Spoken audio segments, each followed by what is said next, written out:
என் நெஞ்சில் குடியிருக்கும்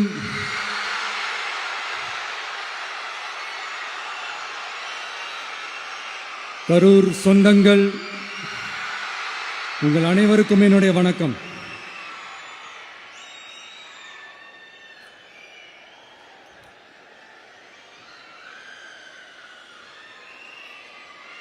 ஒரு மனுஷன் லைஃப்ல எவ்வளோ பெரிய ஒரு உயரத்துக்கு போனாலும் மனசளவில் சில வலிகள், காயங்கள் அதை மறக்க முடியாது இல்லையா? எல்லார் லைஃப்லையும் அப்படி தான், நமக்கும் அப்படி தான். நிறையா வலிகள், காயங்கள் எல்லாத்தையும் தாண்டி தான் வந்திருக்கிறோம். ஆனால் எல்லாத்தையும் விட ரொம்ப ஜாஸ்தியான அந்த வலியும் அந்த காயமும் எனக்கு அந்த கரூர் சம்பவம் தான்.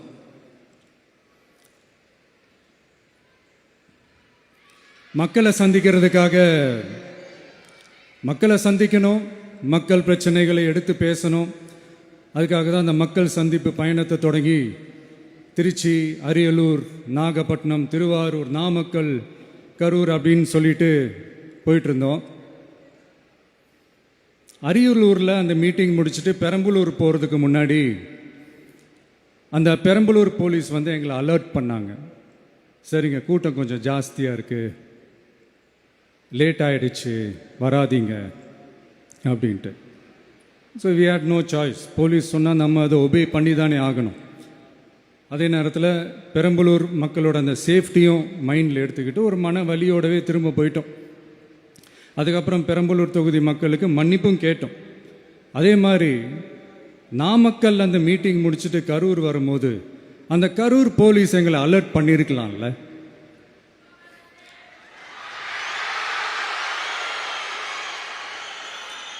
இல்லை சார், இங்கே எதிர்பார்த்ததை விட கொஞ்சம் கூட்டம் அதிகமாக இருக்குது, கண்ட்ரோல் பண்ண முடியல, வராதிங்க. அண்ட் போலீஸ் நினச்சா அவங்க அந்த மீட்டிங்கே கேன்சல் பண்ணலாம். ஏதோ தப்பாக இருக்குது, ஏதோ தப்பாக தோணுது அப்படின்னு நினச்சிட்டாலே they have all the rights to cancel the meeting. எங்ககிட்ட கேட்கணும்லாம் ஒன்றும் அவசியமே கிடையாது. ஆனால் அதையெல்லாம் எதுவுமே செய்யாமல் அந்த ஹைவேல இருந்த அந்த ஸ்பாட்டுக்கு போலீஸே எங்களை உள்ளே கூட்டிகிட்டு வந்து விட்டு அந்த நாடகம்லாம் இருக்கு பாருங்க.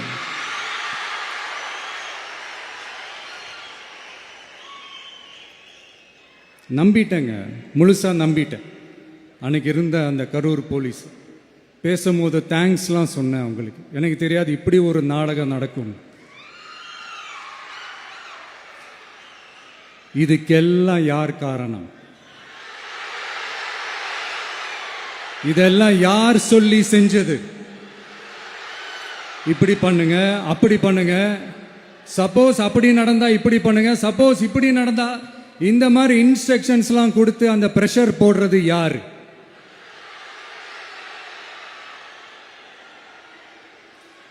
அந்த சம்பவத்தில் நம்ம யாரெல்லாம் இழந்திருக்கோம் தெரியுமா? ஒரு டிவியில் என் படமோ பாட்டோ வந்துச்சுன்னா, அம்மா விஜய் மாமா, அம்மா விஜய் மாமா அப்படின்னு சொல்லி அவங்க அம்மா கிட்ட சிரிச்சுக்கிட்டு அந்த டிவி ஸ்க்ரீனை போய் தொட்டு முத்தம் கொடுத்துக்கிட்டு என் அக்கா தங்கச்சிங்களோட தங்க பிள்ளைகளை இழந்திருக்கோம்யா. மழலை கூட சரியா வராதப்போ ஒரு பேப்பர் மேகசின்ல என் போட்டோவை பார்த்தா அது சிரிச்சுக்கிட்டு அந்த கள்ளங்கபடம் இல்லாத அந்த சிரிப்பு, அந்த கடவுள் மாதிரி இருக்கிற அந்த பச்சை பிள்ளைங்களை இழந்திருக்கோம்யா. என் அக்கா தங்கச்சி, அண்ணன், தம்பி, குடும்ப உறவுகளை இழந்து அந்த வலியோட இருக்கிற என்ன நீங்க ஏளனமா பேசுறீங்களா? என் மேல பழிய தூக்கி போடுறீங்களா? இப்படி ஒரு சம்பவம் நடந்துருச்சு. இது ஏன், எதனால, அதுக்கான பின்னணி என்னன்ட்டு அந்த வலியோட வீட்டில் உட்கார்ந்துட்டு இருக்கிறேன். ஓடி ஒளிஞ்சிட்டான்னு வர சொல்றீங்களா? வாயின்னு முன்ன இருந்தா என்ன வேணாலும் பேசுவீங்களா?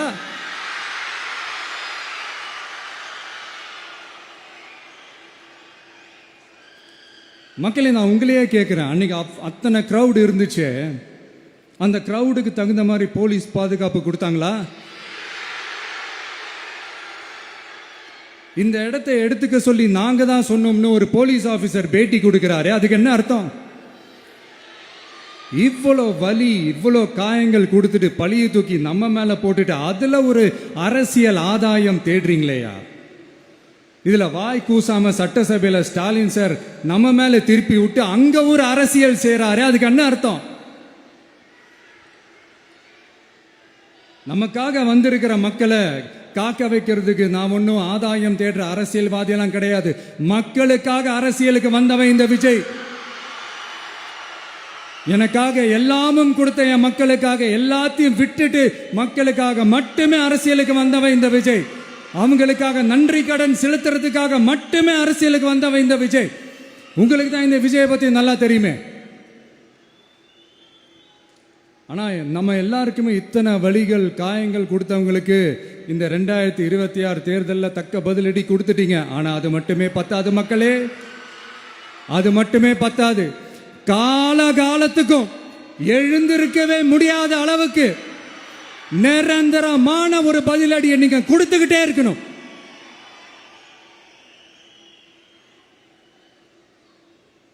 இப்படிலாம் பண்ணா நான் மக்களை விட்டு ஓடிடுவேன் நினைப்பா? யார் என்ன ஓடினாலும் நான் மக்களை விட்டு எல்லாம் ஓட மாட்டேன். அன்னைக்கும் சொன்னேன், இன்னைக்கும் சொல்றேன், நாளைக்கும் சொல்றேன், தில்லா சொல்லுவேன், கெத்தா சொல்லுவேன். பணமா ஜனமா அப்படின்னு கேட்டா என் ஜனம் தான் எனக்கு முக்கியம்.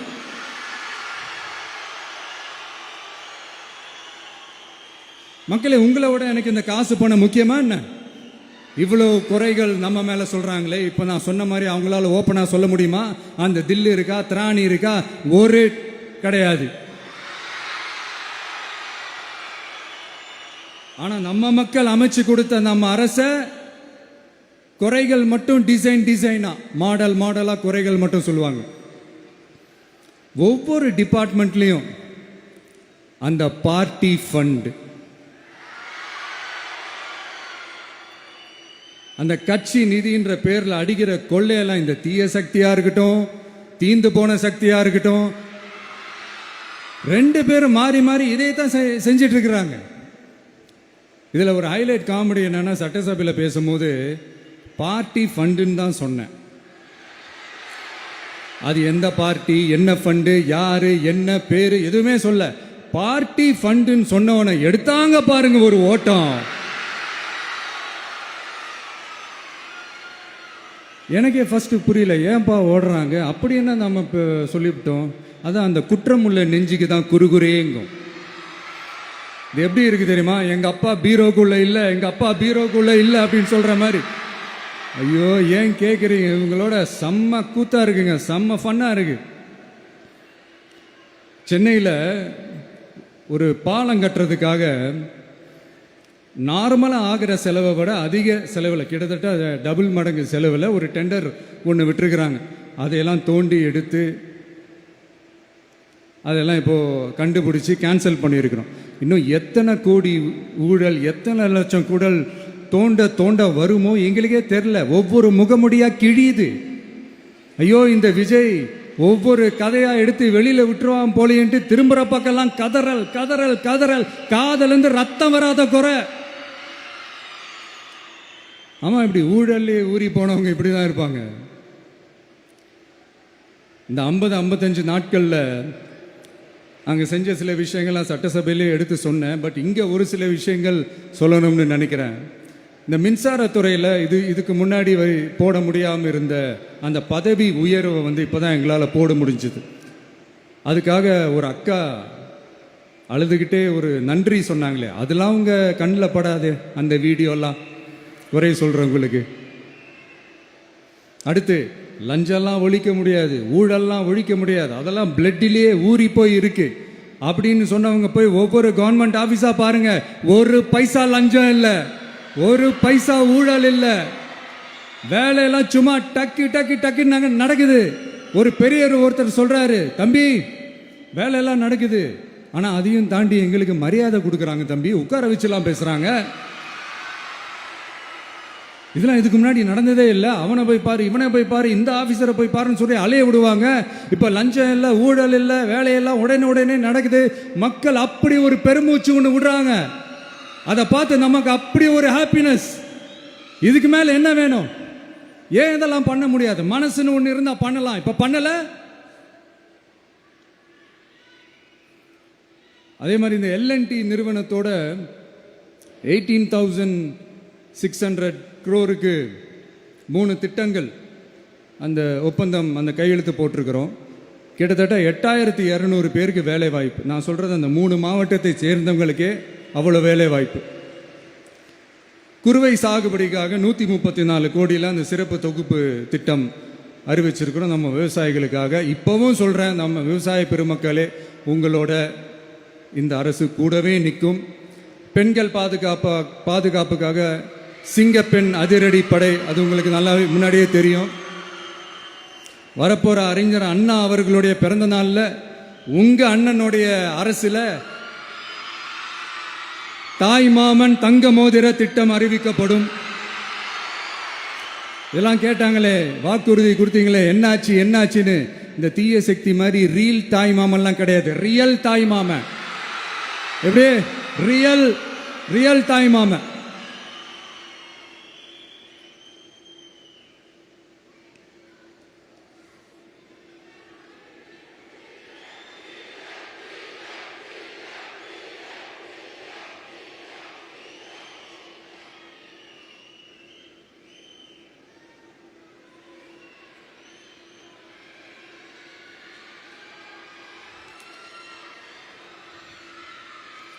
இந்த தீய சக்தியை பற்றி, அவங்க நிர்வாகத்தை பற்றி ஒரு வெள்ளை அறிக்கை ஒன்று வெளியிட்டோம்ல, அது ஷார்ட் அண்ட் ஸ்வீட்டாக சொல்லணுன்னா, ஒரு ஓட்ட பாத்திரத்துக்குள்ளே தண்ணி ஊற்றிக்கிட்டே இருந்திருக்கிறாங்க.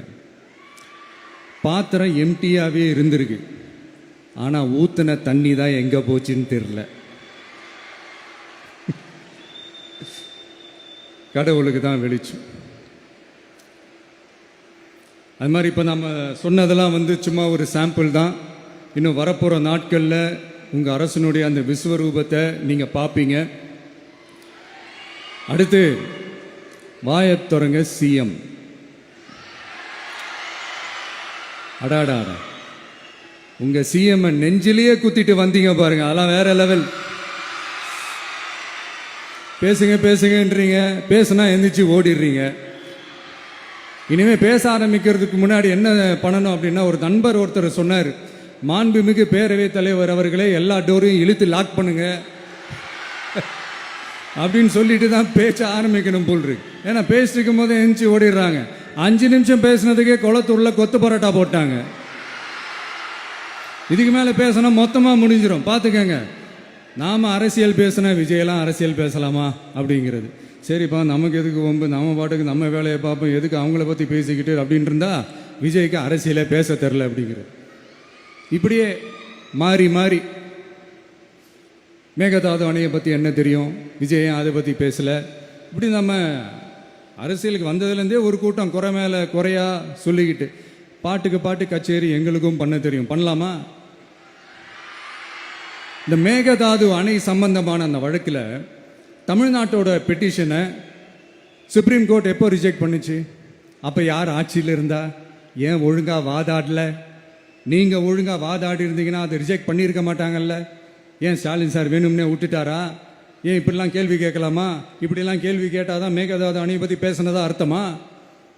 ஏன் அந்த ஸ்டேட்டு சிஎம் பேசுறாரு, நீங்க ஏன் பேசல? அப்படின்னா நம்ம ஸ்டேட்டோட உரிமையை எங்கே நிலைநிறுத்தணுமோ அதுக்காக வேலை பார்க்கறது மட்டும்தான் முக்கியம். சும்மா சவால் விட்டுக்கிட்டு சீண்டி பார், நான் யார் தெரியுமா, தொட்டு பார், இப்படிலாம் பேசிக்கிட்டு இருந்தா வேலைக்கு ஆகாது. சும்மா பேசி பேசி பிரச்சனையை வளர்த்துக்கிட்டு யார் மேலே அது பழியை தூக்கி போட்டுட்டு அப்புறம் மக்களை அம்போன்னு தெருவில் விட்டுட்டு இப்படிதான் ஒரு அரசியல் பண்ணணும்னா அந்த அரசியல் நமக்கு தேவையும் இல்லை, அதை நம்ம செய்யவும் போறதில்ல. Talk less work more mode தான், அதுதான் நம்ம பாலிசியே. அதனால தான் சட்டசபையில் அந்த அரசினர் தீர்மானம்னு சொல்லி ஒன்று கொண்டு வந்தோம். அது எப்படி டு டேக் இட் ஃபார்வர்ட், எப்படி கொண்டு போகணுமோ அதை சரியாக செய்வோம். சென்ட்ரல் கவர்மெண்ட்லேருந்து அந்த டீலிமிட்டேஷனை திரும்ப கொண்டு வர போகிறதா ஒரு பேச்சு ஒன்று அடிப்படுது. யார் என்ன டீலிமிட்டேஷன் கொண்டு வந்தாலும் தமிழ்நாடு அது ஒத்துக்காது. நமக்கான இடத்தை யாரும் பறிக்கவும் முடியாது, அது பறிக்கவும் விட மாட்டோம். இப்படி நாம் இருக்கும் போது இந்த தீய சக்தி திமுக எங்கே போய் நிற்குது, யார் கதவை தட்டிக்கிட்டு நிற்குது, அது உங்களுக்கே நல்லா தெரியும். மக்களே, இந்த தீய சக்தியும் தீந்து போன சக்தியும் வேறலாம் இல்லை, கூட்டு களவாணிங்க. சொல்ல முடியுமா அவங்களால? எங்களுக்குள்ள ஒட்டும் இல்லை, உறவும் இல்லை, அறிவிக்க முடியுமா? நிரூபிக்க முடியுமா? இந்த வரப்போகிற இடைத்தேர்தலில் அதை நிரூபித்து காட்டுங்க, அப்புறமா பேசுங்க. மக்களை, என் மனசை விட்டு கரூர் எப்பவும் நீங்கவே நீங்காது. நமக்கு ஏற்பட்ட வேதனையான சம்பவத்தை, நமக்கு எதிராக நடந்த சதிய சூழ்ச்சிய இனி வர்ற ஜென்ரேஷனும் அவங்களுக்கு தெரியப்படுத்தணும்ல. அதுக்காகவே இனி ஒரு அரசியல் சதிய, அரசியல் சூழ்ச்சிய யாரும் யோசிக்கவே கூடாதுன்றதுக்காகவே கரூர்ல ஒரு நினைவு சின்னத்தை நம்ம டிவிகே சார்பா அமைக்கப்படும் அப்படின்றத அறிவிக்கிறோம். அப்புறம் கரூர்ல இருந்து ஒட்டுமொத்த தமிழ்நாட்டு மக்களுக்கும் சொல்றேன், உங்க டிவிக்கு அரசு உங்களுக்காகத்தான் உழைக்கும். அடிப்படை வசதிகளை முதல்ல நிறைவேற்றணும்.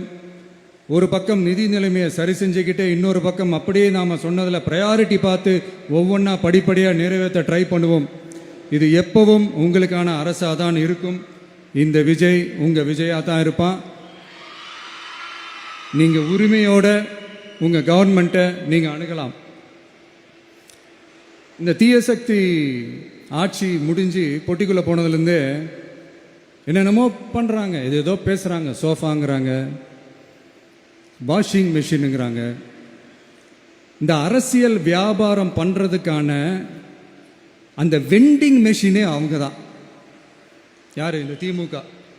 இதில் நம்மளை பார்த்து வாஷிங் மிஷினுங்கிறாங்க. எலெக்ஷனில் ஓட்டுக்கு காசு கொடுக்குற அந்த கலாச்சாரத்தையே, அந்த கல்ச்சரை அடித்து நொறுக்கி இருக்கிறோம். எலெக்ஷன்லேயே அப்படி வேலை பார்த்த நமக்கு எதுக்கு இந்த குதிரை, கழுதை, ஒட்டக பேரெல்லாம்? மக்களின் பக்கம் அப்படி இருக்கும்போது நமக்கு எதுக்கு இந்த பேரெல்லாம்? இந்த திருட்டு திமுக ஆட்சியை வச்சுக்கிட்டு ஊரடிச்சு ஒலையில போட்டு இந்த கொள்ளையை அடிச்சதுனால தான் உங்க கரூர் கம்பெனி ஓனர் ஒருத்தர் எங்க எங்க இருக்காருன்னே தெரியாம ஓடு ஓடு ஓடு ஓடு ஓடு ஓடு ஓடு ஓடு வராம் பாரு வேட்டக்காரன் ஓடினே இருக்கிறாரு. இன்னொருத்தர் ஃபாரின்ல போய் ஒளிஞ்சுக்கிட்டார். ஃபாரின் ஸ்டாலின் சார் நினைச்சிட போறீங்க, அவர் இல்லை. எனக்கு எப்பவுமே ஸ்டாலின் சார் மேல ஒரு தனி பாசம் ஒன்று உண்டு. அவர் கிடையாது, இவர் வேற. சிங்கப்பூருக்கு செக்கப்புக்கு போனார்ல அவரு. இன்னும் தோண்ட தோண்ட எத்தனை பேர் மாட்ட போறாங்களோ தெரியல. உங்ககிட்ட யாராவது லஞ்சம் ஏதாவது கேட்டாங்கன்னா கொடுக்க முடியாது சொல்லுங்க, நான் இருக்கேன் உங்களோட. அப்படியே யாராவது ஃபோர்ஸ் பண்ணாங்கன்னா, இது எங்க மகன், எங்க புள்ள, எங்க அண்ணன், எங்க தம்பி, எங்க விஜய், எங்க விஜயோட ஆட்சின்னு ஸ்ட்ராங்கா சொல்லுங்க. மக்களை, நீங்க கூட இருக்கும் போது லஞ்ச ஊழல் மட்டும் இல்ல, அதிகாரத்தை வச்சு ஆட்டம் போடுற யாரா இருந்தாலும் அடங்கிடுவாங்க. இந்த கடமை, கண்ணியம், கட்டுப்பாடுன்ட்டு ஒரு காலத்துல கொள்கையோடு இருந்த கட்சியெல்லாம் இன்னைக்கு எப்படி இருக்கான்னு உங்களுக்கே தெரியும். அதாவது இந்த டிவிகே கட்சியோட தலைவரை எதிர்க்கிறதுல ஒரு நியாயம் இருக்கு. ஏன்னா உங்க பொழப்புல மண்ணள்ளி போட்டான். என்ன, இந்த ஊழல் லஞ்சம்லாம் பண்ண மாட்டேன்னு சொல்லி உங்க அரசியலையே ஒரு தெருமுனைக்கு கொண்டாந்து விட்டான். மக்கள் வேற அவனை தான் நம்புறாங்க. ஸோ இந்த விஜயை எதிர்க்கிறதுல ஒரு அரசியல் நியாயம் இருக்குது, அதை புரிஞ்சுக்கலாம். ஆனால் இன்னைக்கு இந்த விஜயை மக்கள் ஓட்டு போட்டு ஜெயிக்க வச்சு ஒரு தீர்ப்பை கொடுத்து மக்களுக்காக வேலை செய்யறதுக்காக முதலமைச்சராக உட்கார வச்சிருக்கிறாங்க. என்னமோ இன்னமும் நீங்க தான் ஆட்சியில் இருக்கிற மாதிரி. விஜய் கரூருக்கெல்லாம் போகக்கூடாது, விஜய் இங்க போகக்கூடாது, அது செய்யக்கூடாது, இது செய்யக்கூடாதுன்னு எனக்கு புரியலையே. ஆட்சியில் இருக்கும் போது தான் இவ்வளோ கட்டுப்பாடெல்லாம் போட்டீங்க, எஸ்ஓபிஸ்லாம் போட்டீங்க, ஸ்டாலின் சார் ஆப்ரேட்டிங் ப்ரொசீஜர்லாம் போட்டீங்க. இப்போவும் அதே பண்ணிட்டு இருந்தீங்கன்னா என்ன சார் நியாயம்? இல்லை, நான் தெரியாம தான் கேட்குறேன். இன்னும் கனவுலையே இருக்கிறீங்களா? முதல்ல முழிச்சு வாங்க, ரியாலிட்டிக்கு வாங்க. உங்க ஆட்சியெல்லாம் வீட்டுக்கு போய் டிவிக்கேன்னு ஒரு ஆட்சி வந்து ரொம்ப நாள் ஆச்சு. ஒழுங்கா படி என்று சுப்ரீம் கோர்ட் ஓங்கி மண்டேலியே நறுக்கு நறுக்கு நறுக்கு என்று செம்மட்டியாலே அடிச்சும் இந்த திமுக முழிச்சிக்கல அப்படின்னா அப்போ கொஞ்சம் கஷ்டம்தான். வெற்றி தோல்வியெல்லாம் அரசியலில் சகஜம் சார். அதுக்காகலாம் வெறி பிடிச்சி இந்த பதவி வெறி பிடிச்செல்லாம் அலைய தேவையில்லை. நல்ல விதமாகவே சொல்கிறேன், நியாயமான அரசியல் பண்ணுங்க. ஓ, அதுதான் உங்களுக்கு தெரியாதுல்ல. இந்த தீய சக்தி திருத்தவும் முடியாது, அவங்களா திருந்துவாங்கன்னு பார்த்தா அதுவும் நடக்க போறதில்ல. அதனால வரப்போற இடைத்தேர்தலில் மக்களே இந்த தீய சக்தி திமுகவை நல்லா வெச்சு வெளுத்து விடுங்க. கான்பிடண்டா இருங்க மக்களே, நல்லதே நடக்கும், வெற்றி நிச்சயம். மீண்டும் சந்திக்கும் வரை நன்றி, வணக்கம்.